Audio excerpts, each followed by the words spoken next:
ಸ್ನೇಹಿತರೆ ಎಲ್ಲರಿಗೂ ನಮಸ್ಕಾರ. ನಾನು ಪ್ರಶಾಂತ್. ನೋಡಿ ಸ್ನೇಹಿತರೆ, ಈಗ ಬರುವಂತ ಜುಲೈ 1ನೇ ತಾರೀಕಿನಿಂದ ಪ್ರತಿಯೊಬ್ರು ಈ ಒಂದು ಕೆಲಸ ಮಾಡ್ಲೇಬೇಕಾಗತ್ತೆ. ಇಲ್ಲ ಅಂದ್ರೆ ನಿಮ್ಮೊಂದು ಆಸ್ತಿ ಸರ್ಕಾರ ಪಾಲಾಗತ್ತೆ. ಇನ್ನೊಂದು ಹೊಸ ರೂಲ್ಸ್ ಅನ್ನ ಜಾರಿ ಮಾಡಿದ್ದಾರೆ. ನಿಮ್ಮ ಹೆಸರಿನಲ್ಲಿ ಏನಾದ್ರು ಆಸ್ತಿ ಇತ್ತಂದ್ರೆ, ರೈತರದ ಆಸ್ತಿ ಇದ್ದರತ್ತೆ, ಹೊಲ ಮನೆ ಅದೇನಾದ್ರೂ ಇತ್ತಂದ್ರೆ, ಅಥವಾ ಗ್ರಾಮ ಪಂಚಾಯತಿಯಿಂದ ಆಸ್ತಿ ಪಡೆದಿತ್ತಂದ್ರೆ, ಅಥವಾ ನಗರ ಪಂಚಾಯತಿ ಅಥವಾ ತಾಲೂಕ್ ಪಂಚಾಯತಿ ಜಿಲ್ಲಾ ಪಂಚಾಯತಿಯಿಂದ ಆಸ್ತಿ ಇತ್ತಂದ್ರೆ ನಿಮಗೆ ಬಿಗ್ ಶಾಕಿಂಗ್ ನ್ಯೂಸ್ ಆಗಿರತ್ತೆ. ಕಡ್ಡಾಯವಾಗಿ ಪ್ರತಿಯೊಬ್ರು ಈ ಒಂದು ಕೆಲಸ ಮಾಡ್ಲೇಬೇಕು. ಜುಲೈ 1ನೇ ತಾರೀಕಿನಿಂದ ಏನ್ ಹೊಸ ರೂಲ್ಸ್ ಬಂದಿದೆ, ಏನ್ ತಿಳಿಸ್ಕೊಟ್ಟಿದ್ದಾರೆ, ಪ್ರತಿಯೊಂದು ಮಾಹಿತಿನ ತಿಳಿಸ್ಕೊಟ್ಟಿದ್ದೇನೆ. ವಿಡಿಯೋ ಕೊನೆತನಕ ನೋಡಿ. ಮತ್ತೆ ಈ ಒಂದು ಚಾನಲ್ ಅನ್ನು ಯಾರು ಸಬ್ಸ್ಕ್ರೈಬ್ ಮಾಡಿಲ್ಲ, ಉಚಿತವಾಗಿರತ್ತೆ, ಸಬ್ಸ್ಕ್ರೈಬ್ ಮಾಡ್ಕೊಳ್ಳಿ. ಬನ್ನಿ ಸ್ನೇಹಿತರೆ, ಈಗಾಗಲೇ ನಿಮ್ಗೆ ಗೊತ್ತಿರುವಂತೆ ಈ ಖಾತಾ ಕಡ್ಡಾಯ ಮಾಡಿದ್ದಾರೆ. ಎಲ್ಲ ಒಂದು ಆಸ್ತಿದಾರರಿಗೆ ಈ ಖಾತಾ ಕಡ್ಡಾಯವನ್ನ ಮಾಡಿದ್ದಾರೆ. ಕೆಲವರಿಗೆ ಬಿ ಖಾತಾ ಅನುವಾಗತ್ತೆ, ಕೆಲವರಿಗೆ ಈ ಖಾತಾ ಅನುವಾಗತ್ತೆ, ಕೆಲವರಿಗೆ ಬಿ ಖಾತಾ ತಗೊಂಡಿರ್ತಾರೆ. ಈಗಾಗಲೇ ಬಿ ಖಾತಾ ಇದ್ದವ್ರು ಏನ್ ಮಾಡ್ಬೇಕು, ಅದ ನಂತರ ಎ ಖಾತಾ ಇದ್ದವ್ರು ಏನ್ ಮಾಡ್ಬೇಕು ಅದನ್ನು ಕೂಡ ತಿಳಿಸ್ಕೊಡ್ತೇನೆ. ಈಗ ಬಂದಿರುವಂತ ಮಾಹಿತಿ ಪ್ರಕಾರ ಈ ಖಾತಾದಾರರಿಗೆ ಜುಲೈ 1ನೇ ತಾರೀಕಿನಿಂದ ಈ ಖಾತಾ ಕಡ್ಡಾಯ ಮಾಡಿಬಿಟ್ಟಿದ್ದಾರೆ ರಾಜ್ಯ ಸರ್ಕಾರದಿಂದ. ಮೊದಲಿಗೆ ಇದ್ದಿದ್ದಿಲ್ಲ ಈ ಖಾತಾ ಕಡ್ಡಾಯ ಏನು ಇದ್ದಿದ್ದಿಲ್ಲ. ಈಗ ಸುಮಾರು 2-3 ತಿಂಗಳಾಯ್ತು ಇದಕ್ಕೆ ಸಂಬಂಧಪಟ್ಟಂತೆ ಹಾವಳಿ ಹೆಚ್ಚಾಗಿದೆ.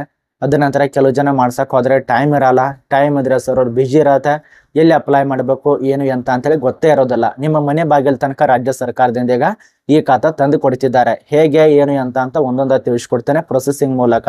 4 ಸ್ಟೆಪ್ ಇದಾವೆ, ಆ ಒಂದು 4 ಸ್ಟೆಪ್ ಅನ್ನ ಫಾಲೋ ಮಾಡ್ಕೊಳ್ಳಿ. ಪಾಯಿಂಟ್ ನಂಬರ್ 1, ಜುಲೈ 1ನೇ ತಾರೀಕಿನಿಂದ ಈ ಖಾತಾ ಕಡ್ಡಾಯ ಮಾಡಿದ್ದಾರೆ. ಈಗ ಜುಲೈ 2025 ಜುಲೈ 1ನೇ ತಾರೀಕು ಈ ಖಾತಾ ಮಾಡಿಸ್ಕೊಳ್ಳಿ. ಎಲ್ಲ ಒಂದು ರೈತರು, ಅದ ನಂತರ BBMP ವ್ಯಾಪ್ತಿಯಲ್ಲಿ ಬರುವಂತಹ ಕಟ್ಟಡ ನಕ್ಷೆ ಮಂಜೂರಾತಿ ಕೋರಿ ಅರ್ಜಿ ಸಲ್ಲಿಸುವವರೆಗೆ ಈ ಖಾತಾ ಕಡ್ಡಾಯ ಕೊಟ್ಟಿದ್ದಾರೆ. ಆ ಒಂದು ಅಭ್ಯರ್ಥಿಗಳು ಎಲ್ಲರೂ ಮಾಡಿಸ್ಕೊಳ್ಳಿ. ಅದ ನಂತರ ಈ ಖಾತಾ ಪಡೆಯಲು ಬೇಕಾಗಿರುವಂತ ದಾಖಲೆ ನೋಡಿ, ನಿಮ್ಮ ಬಳಿ ಸ್ವತ್ತಿನ ಛಾಯಾಚಿತ್ರ ಬೇಕಾಗತ್ತೆ. ನಿಮ್ಮ ಒಂದು ಸ್ವಂತ ಛಾಯಾಚಿತ್ರ, ಬೇರೆದವ್ರು ತೆಗೆದು ಅದಕ್ಕೆ ಅಟ್ಯಾಚ್ ಮಾಡಬೇಡಿ. ಅದೊಂದು ಸ್ವಂತ ನಿಮ್ಮ ಒಂದು ಛಾಯಾಚಿತ್ರ ನೀವೇ ಇದಿರಲ್ಲ ಅಂತೇಳಿ ಇವತ್ತೇ ತಕೊಂಡು ಇವತ್ತೇ ಹೋದಿರೋದು ತುಂಬಾ ಒಳ್ಳೇದದು.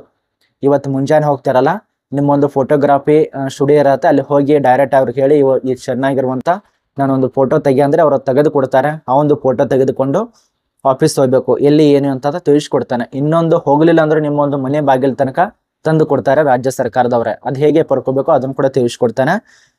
ಈಗ ಒಂದು ಡಾಕ್ಯುಮೆಂಟ್ಸ್ ಆಯ್ತು. 2ನೇ ಡಾಕ್ಯುಮೆಂಟ್ಸ್ ಮಾರಾಟ ಅಥವಾ ನೋಂದಾಯಿತ ಪ್ರಮಾಣ ಪತ್ರ ಬೇಕಾಗತ್ತೆ.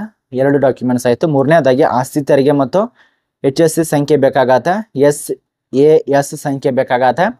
ಇದು ಕಡ್ಡಾಯ ಮಾಡಿದ್ದಾರೆ. ಅದರ ಬಳಿಕ ಮಾಲೀಕರ ಆಧಾರ್ ಕಾರ್ಡು, ಯಾರ ಹೆಸರ ಮೇಲೆ ಮಾಡ್ತಾ ಇದ್ದಾರ, ಯಾರ ಹೆಸರ ಮೇಲೆ ಆಸ್ತಿ ಇದೆ, ಯಾರಿಗೆ ಮಾರಾಟ ಮಾಡ್ತಾ ಇದ್ದಾರ, ಏನು ಅಂತ ಅದಕ್ಕೆ ಸಂಬಂಧಪಟ್ಟಂತೆ ಮಾಲೀಕರ ಒಂದು ಆಧಾರ್ ಕಾರ್ಡು, ಇಷ್ಟು ಡಾಕ್ಯುಮೆಂಟ್ಸ್ ಅನ್ನು ತೆಗೆದುಕೊಂಡು ಆನ್ಲೈನ್ ಮುಖಾಂತರಾಗಿ ಅರ್ಜಿ ಸಲ್ಲಿಸಿ.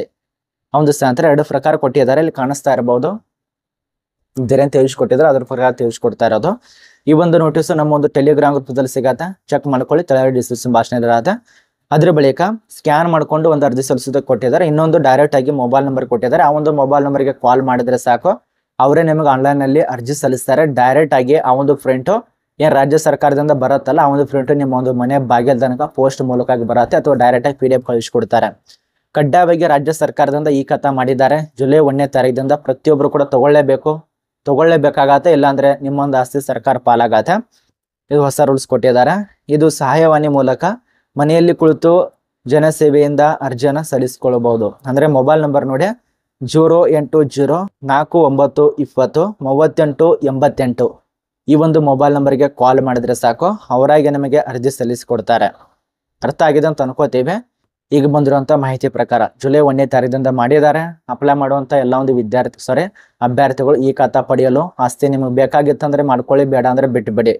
ಹೊಸ ರೂಲ್ಸ್ ಮಾಡಿದ್ದಾರೆ. ನಿಮ್ಮ ಒಂದು ಸ್ವಂತ ಆಸ್ತಿ ಉಳಿಬೇಕಂದ್ರೆ ಮಾಡ್ಕೋಬಹುದು. ಅರ್ಥ ಆಗಿದೆ ಅಂತ ಅನ್ಕೋತೀವಿ. ನಿಮ್ಮೊಂದು ಫ್ರೆಂಡ್ಸ್ಗಳಿಗೆ ಶೇರ್ ಮಾಡಿ.